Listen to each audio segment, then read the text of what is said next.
Welcome to Unsubscribe. I'm your host, Avani Jain. In this podcast, I'm going to show you how to intentionally opt out of anything that's robbing you of your energy, freedom, joy, and peace of mind. It's time to let it all go, finally, so that you can clear your mental inboxes and make space to subscribe to a life that truly lights your soul. If you're ready, hop in. We are embarking on the transformation of a lifetime.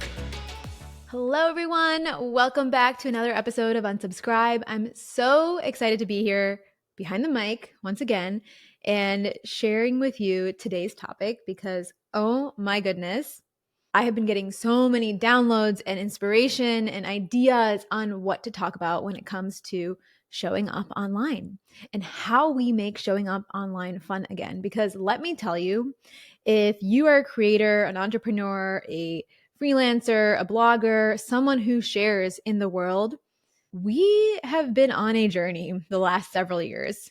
We, somewhere along the way, stopped having fun showing up. It started to become a grind that we just did not enjoy. Or maybe you want to be a creator and you haven't started showing up yet, and that feels so hard. It feels like there's so much inertia to get started. And I want to just share with you what we've been experiencing collectively because I'm thinking about a lot of the listeners that are tuning in today. And I know a lot of you personally. I think about you often, and I know the amazing gifts you have to offer to this world. And I also know that showing up can be so hard sometimes.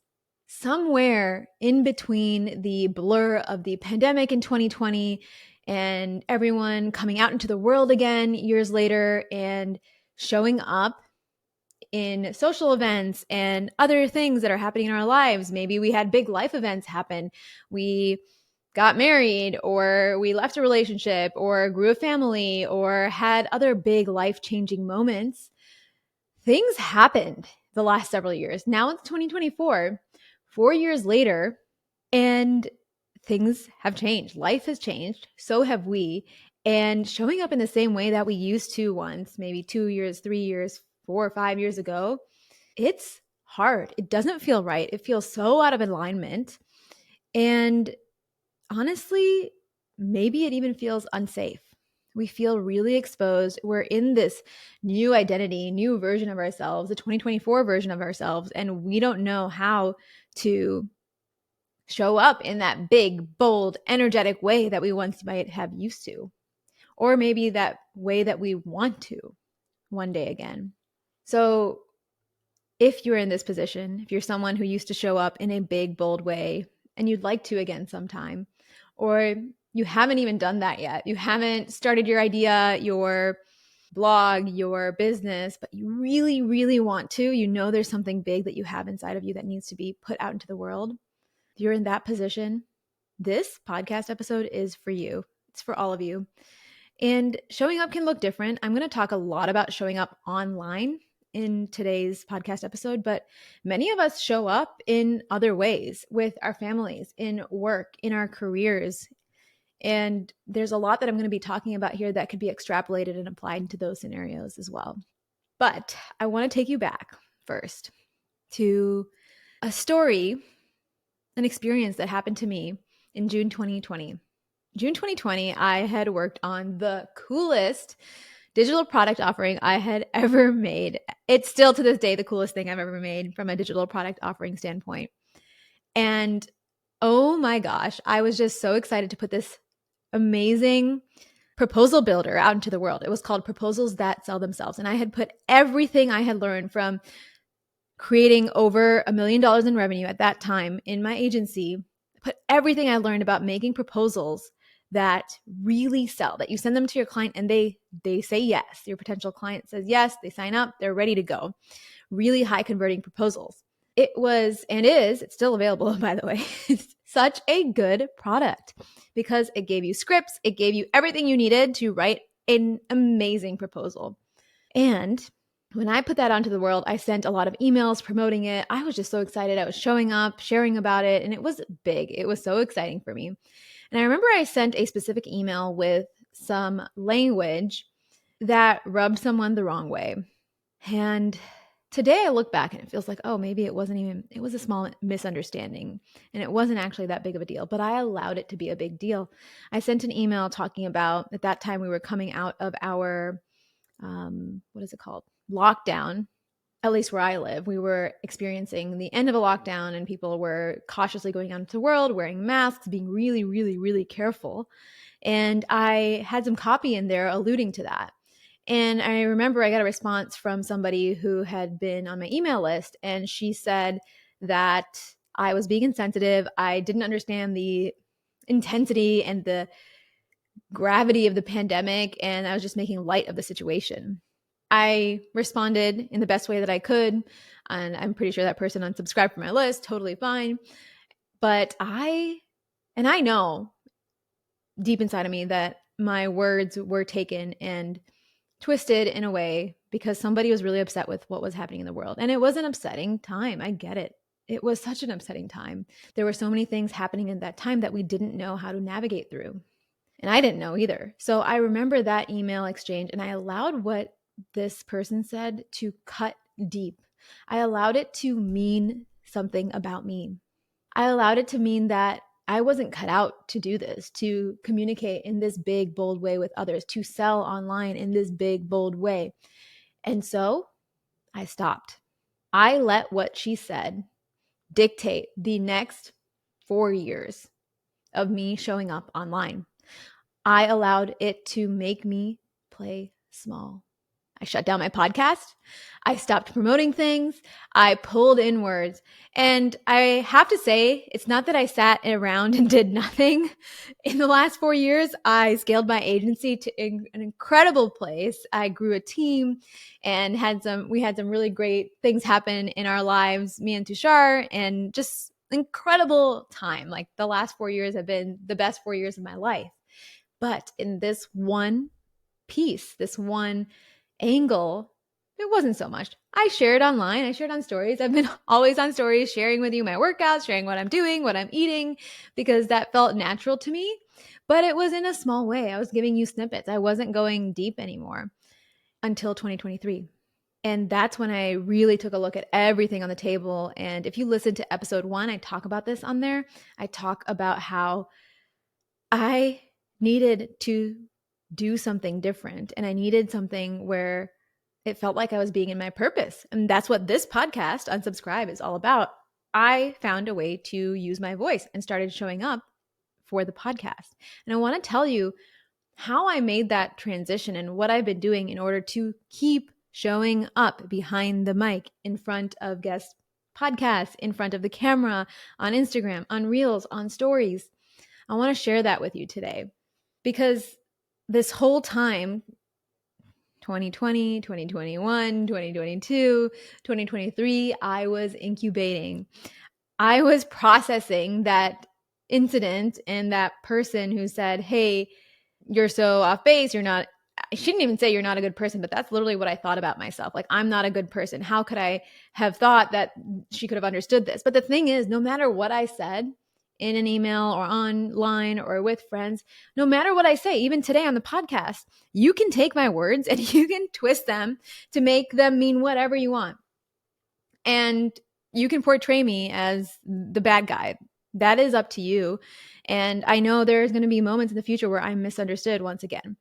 And so finally, after years and years of sinking into and developing who I am as a person, developing my confidence, developing really the inner work that I needed to do on myself to become the next version of me, as I started working on that, I started to unravel the need to be perfect, the need to be and show myself in a certain way, because I know that as long as I hold that, as long as I keep that desire to please everybody around me, everyone, like one of the thousands of people that follow me or on my email list, as long as I keep that desire to please them and make every single person happy, I'm not going to show up in my most bold, brave, and authentic way. I'm not going to show up in the way the world needs me to. And that is what's going to stop me from showing up in a big way. So I needed to let that go. I needed to say, this is the end of it, and unsubscribe to those fears, unsubscribe to playing small. And I needed to subscribe to showing up in a big way in the world and on the podcast and saying, it's okay if I hurt feelings. It's okay if I disappoint someone, because what I have to say is too important. There are people out there who are waiting for me to say what I need to say, because it is going to be the thing, the one sentence, the one nugget that shifts their lives forever. And that's why I needed to let go of that BS. That's why I needed to unsubscribe to that way of thinking, that way of being. And it took so much time. I wasn't ready to fully unsubscribe to that until last year, the end of last year. And I was like, okay, great, we're doing this now. And it's time to use my voice again. Because my fear, even though it still exists, will not stop me. Because my why, my purpose is massive, massive. I realized the reason I'm doing this is because I need to share what I am experiencing and learning on a daily basis with all of you in some way, in some format, because it's too good. I've been hearing dozens and dozens of people message me saying, this is what I needed. It's like you're in my head. I needed to hear this. I'm going through this rocky time. I'm going through a moment where all the pieces are falling to the ground and I need to pick them up again. And the fact that we're not alone is just so comforting. And so you're not alone. I'm here. I'm doing it too. And I want to talk about how we can do it. I want to talk about how we can make showing up online fun again. How can we make showing up in a big, bold, beautiful way something that we want to do, that feels exciting? So showing up requires practice. It's a muscle. I started doing Instagram Lives a few weeks ago to promote the show right after we launched. And I remember the first one that I got on, I was feeling a little nervous. I hadn't done an Instagram Live in years and years. And so it felt a little weird. It felt a little awkward. But then once I got on that conversation, it's like, oh, this was really fun. It was a fun conversation with a friend that I really admire and adore. So I got on another one the next day and another one the next day. I think at this point I've done maybe 5 or 6 or 7 Instagram Lives over the last couple of weeks. I'm going to be doing more. And also guest episodes. I'm going to be doing more of those too. And it got easier and easier and easier. And now there's not a mental hurdle for me to get energetically prepared, get ready, make sure I look okay, so that I can be on in this way on an Instagram Live for 20 minutes, 15 minutes. That inertia has disappeared because I kept doing it again and again and again. And I started strengthening that muscle. That muscle had gotten so weak over the last few years because I hadn't done it. I used to show up on camera and talk about like, hey, here are 3 things I'm doing to help make sure my clients renew. And I would show up and share those things every single day. And it was so much fun for me. And then I stopped. And so now as I'm doing that again, I'm like, oh, I forgot the joy in this. I forgot how it feels when it clicks with someone and they respond to you and they say, oh my gosh, thank you for this tip. It just changed the way I thought about this, changed the way I run my business, changed the way I think about this and operate in my life. Those moments, those shifts in one person, even if it's just one person, just so worth it for me. And that is where my why comes from. So I'm showing up and I'm making it a practice. I'm doing it every day in some way, shape, or form, whether it is making a reel, Instagram Live, showing up on someone's podcast as a guest, recording for my own podcast. I am doing it, and I'm doing it even though I'm scared. So I wanted to make sure I mentioned the idea of this being a muscle. We are working out. It's an exercise. The showing up muscle needs to be pushed and pulled in order to gain mass. And I wanted to show you the list of things. I have a list of 6 different things I'm doing right now to make showing up online fun again. And like I said, this applies to all sorts of situations. Maybe you are going to be posting on LinkedIn. Maybe you are trying to promote your podcast. Maybe you have an online coaching program, a certification. Maybe you are a blogger, or you have digital courses, or you have an agency of some sort. Whatever type of business or situation or thing that you create, maybe you have a blog and you just really love talking about a certain topic. No matter what bucket you fall into, I want you to take these and take them in and see what resonates with you, because there's going to be 1 or 2 or 3 things that you pick up in here and you're like, hey, I need to implement this today because it's going to be so helpful for me. So the first thing is I am taking the play and experimental approach with all of this.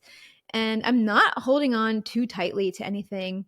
I posted a reel a day last week. So I think I posted 5 reels last week, and I played around with it. I played around with the captions. I added in B-roll, and I tried to see how long it took me to do each thing. As I started to do it more and more, of course, I became more efficient as I was figuring out templates on reels and trending music and all of that stuff. And I'm learning a lot from other people who do reels frequently and have gone viral, which is so cool. So not only am I taking the play and experimental approach, the second piece to that is I am being strategic too. So I'm not just mindlessly posting 3 reels a day forever until the end of time. That's what I might have done if I did something like this years ago. No, I am looking at what is the smallest amount of effort I can do for the biggest impact and the biggest ROI. In this case, my ROI is reach and visibility. I want more people to come to the podcast. I want more people to come to my profile, see what I'm doing, and listen to the podcast. So I'm being strategic about it. I am looking at people who have done this well, who are maybe only posting a few times a week reels, and they are being super smart about it. I've learned about the fact that we can reuse content in a certain way, and I'm studying what people who are doing well when it comes to reels are doing. I'm looking at what they're doing. I'm looking at how they're putting it together. I'm looking at how long their captions are. I'm just studying and taking notes. I have this whole folder in Instagram where I'm literally saving reels I watch and putting them in a reels to make folder or B-roll to record. You can use the little save or like bookmark tag on Instagram to do that. So instead of scrolling on Instagram now, I am being strategic with my time. I'm actually looking at, what is this person doing well? Are they actually doing something well? Do they have something that is attracting attention? Have they grown a following? Do they have the type of content or business or whatever it is that I want? And how can I reverse engineer it? I want to be strategic and I want to reverse engineer because my time is not limitless and I am not just sitting around trying to make reels for 20 hours of the week. That's not my vibe. It might be your vibe, but it is not my vibe. I don't have the time and space for that, the energetic capacity for that, honestly. So let's make sure not only are we playing and taking this experimental approach and saying not everything needs to be perfect or polished. I'm just trying it and seeing what resonates, seeing what lands. But the part 2 to that is I want to make sure that I am also being strategic. I'm looking at what's working and reverse engineering it and putting a timeline on it. If I do this for 30 days, this is the result that I expect. If it's not working, I need to come back to the drawing board to reevaluate it. Let's not do things blindly anymore. Let's not show up blindly anymore and cross our fingers and hope and pray that it's just going to work out, because that is a waste of our time and energy. And we are not here to waste time and energy. Just absolute no. Number 3, now I just added another item, so now we're at 7 things. The third thing that I'm doing is I'm learning new things. I realized in the last several years, there's so much out there that has changed when it comes to content creation online. There's so many features and pieces that we can leverage now, which extend our time. One of those things is ManyChat. I love ManyChat because it extends me. Someone can comment on my post or comment on my story and say a certain word, and I will send them what they want. So maybe it's a podcast link. I will send them a podcast link and say, hey, click to Spotify, click to go to iTunes. I don't have to copy and paste every time someone texts me, hey, can I listen to your podcast? They just say the word listen now, and I can send them those things. So that automation is really powerful, extends my time. And I just had so much fun setting it up and figuring it out. It wasn't actually that difficult. It took me a few hours to figure out the sequences and the messages and make it sound like me. And now I get to leverage that and I get to grow that as I grow the podcast. I'm also learning a lot about viral reels. Like I said, I'm tapping into people around me, the community I've built, and asking them what's working for you. Not just reels. I'm also asking people who have grown their audiences recently, what's working for you and how can I emulate that? What is your advice for me? So I'm taking this student approach to it, saying, there is a lot here I don't know, and I want to learn it all. I want to be a sponge. And being in that mindset, that mentality has been so helpful for me because it's brought the spark back. The like, hey, I'm a kid again, learning everything, and I get to do it and figure it out. And it feels like playing. It kind of ties back to that first point. So learning new things has helped me so much. Number 4, I am a big words of affirmations person. I love good feedback about things that I'm doing. If you want to become my best friend, just shower me with words of affirmations. I just love it. That's my love language. And that means I love when people say nice things about my podcast and my show and how it's impacted them or resonates with them. And I am screenshotting all of these and putting them in a folder on my phone labeled as podcast feedback. And I can tap into that whenever I'm feeling like I need to be my own hype woman and feel good about what I'm doing every single day. So having a folder where you are collecting feedback, collecting text messages, emails, and Instagram DMs, reviews, all of that, I'm collecting them, putting them together so that I can have evidence that what I'm doing is working. There is something here about showing up that is really, really landing with people. And I need to remember that sometimes. Even if it's just a bank of 20 images, that's 20 different people that you have made a profound impact on. And that's not nothing. That's how we start ripple effects. That's how we make change in the world. The 5th thing that's helped me make showing up online fun again is deeply connecting with my purpose.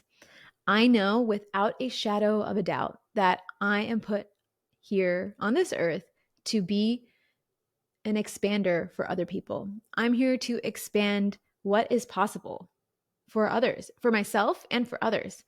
And when I remembered that and realized that that's what I'm here to do, that's what I'm here to do in service of the world and on service of this podcast, everything clicked. Everything just fell into place and it all became so much easier. I feel that fueling me every single time I show up to make a reel, to share on an Instagram live, to write another pitch for a guest podcast. I'm reconnecting with my purpose, my why. I'm here to expand others. I'm here to show them what's possible in this lifetime, even though it may feel hard, even though it may feel crunchy. And because I know that that's what I'm here to do, everything else becomes a little bit easier. So I encourage you to take the time to deeply, deeply connect with your purpose and remember why you're here. Remember why you were put on this planet, in this generation, in this special set of beautiful snowflake circumstances. Why are you here? And when you leave, what are you going to be remembered for? Let's come back to that. And I know you're here for something big. I know that. And that's why you're listening to this podcast. That's why we're all here tuning in to this frequency today. Number 6, boundaries. Okay, so I thought I would make a whole podcast episode on this, and I maybe will at some point. But when we are plugging in to showing up online and saying, I'm going to do this in a big way, I'm going to be here, I'm going to say hello and be on video and be someone who's big and bold. Yes, when you are a person that decides to do that, you also need boundaries. We need time to not get sucked into the scroll, to say, hey, I'm going to shut down today. I'm going to close my laptop, turn off my phone, and I'm going to stop. But sometimes it's really hard because we have this habit and these apps are made to be sticky. They're made to be addicting. So my recommendation is on weekends, delete Instagram. Start with weekends. Just delete it completely or delete the app of your choice, whatever it is that is hard for you to be disconnected to. TikTok is a big one. Twitter is another one, or now we call it X, I guess.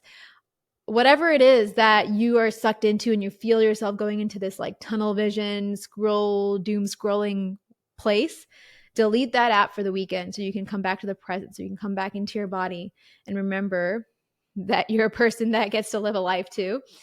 And sometimes I even do this on the evenings too, when I know that it's going to be a little distracting from me being present to spending time with my husband and just having a nice relaxing evening. I really encourage you to delete the app. And when I started to do this, I realized it was actually really easy to delete and reinstall. and it keeps you logged in when you reinstall, which is kind of nice. But deleting it takes that need to open it away a little bit more, because now you have to wait for it to download. So that extra barrier is so much better than using app limits on your phone if you have iOS. The other thing that I strongly recommend if you are a TikTok person is delete TikTok from your mobile device. Delete it from your iPhone, your Android phone, whatever phone you're using, and only have it on your tablet or iPad. This one move has allowed me to not be addicted to TikTok. TikTok is really great. I love it. I get so many ideas from it. I have so many things that I'm learning from people on TikTok that I follow: fashion, food, fitness, cleaning the house, deep cleaning the dishwasher. You name it, I'm probably learning it. Making the best matcha latte in the world and up-leveling and romanticizing my life. Whatever it is, I'm learning it on TikTok, and it's so much fun. But I need to have a boundary. So I only have it on my iPad. This one shift just changed the game for me when it comes to my mental and digital landscape. And that's a boundary that I think we all need to practice, especially if we're committing to showing up, because that means we need to be on some of these apps. And so if we're going to be showing up, we need to also have a boundary of like, when do we stop? When do we say this is complete for today? Number 7 is a big one. Another one I can do a whole episode on. So if you want me to do more deep dives into some of these, please let me know. Systems. Have a system. Like I said, I'm not here to do online social media, writing an email, blah, blah, blah for 20 hours a week. I'm just not here for that. So I'm creating systems. I'm trying to find ways to make it so easy for me to show up for you. So how am I doing that? I'm constantly looking at moments in my life where I can record B-roll. B-roll is just video that you take of yourself on your phone of you doing something that is like lifestyle-y. Like maybe you're sitting at your desk, maybe you're recording a podcast, maybe you're drinking coffee, you're taking a walk, or working on your computer on something. I'm capturing these little moments and putting them in a folder on my phone, and then I upload them to Google Drive later so that my production team can help make videos and reels and things like that. And I'm making that easy for me later too, when I might be doing a reel myself from a template. I'm also using scroll time, like I said earlier, for research. Instead of scrolling mindlessly, I'm looking at reels. What are people doing well? The people that I admire and follow and have the following or visibility that I would like, what are they doing really well? And how can I reverse engineer that? And then I'm working on batch creation as well. So I'm sitting down to record a podcast, and I'm doing that at a certain time, and I'm doing more than one at a time if I can. I'm also doing the same thing when I'm creating content. I'm sitting down and writing captions, multiple captions. I'm sitting down and queuing up videos for reels. If I can batch that time, then I'm in that mode. I don't have to like drop in and come out, and I'm able to more efficiently create more amounts of content in a shorter amount of time. So we can talk more about that another time, but systems, love a good system. The last thing I want to leave you all with is maybe the most important thing, and that is finding focus. When we are showing up online in a new way, in a new form factor, maybe we're starting something new, a new business, it is scary, and there are 101 things we can do. There is just so much that we could do to potentially make this business succeed. That's overwhelming. And I remember feeling that when I started my podcast. There was like so many different directions I could take it. I was doing reels, I was doing all these things. And it's just not that long ago that I was doing this. Literally like last week, I was doing lots and lots at once, trying to make everything work. And then I realized this is not working for me. I don't have the capacity to do all of these things every week and still be a sane human being. So I reeled it back in. I started asking people for advice and taking notes and learning, and realized I needed to focus on one thing, one metric that could change the game. What is the highest impact thing that I can do that can allow me to make a bigger impact with the Unsubscribed podcast? And for me, that was showing up on guest podcasts so I could get more visibility for the show. And so that is the one metric I'm focusing on now. My goal is to reach out to 5 people a week to be a guest on their show. And I'm going to be doing that whether they say yes, whether they say no. I'm going to keep doing that and keep doing that, and then increase it from there.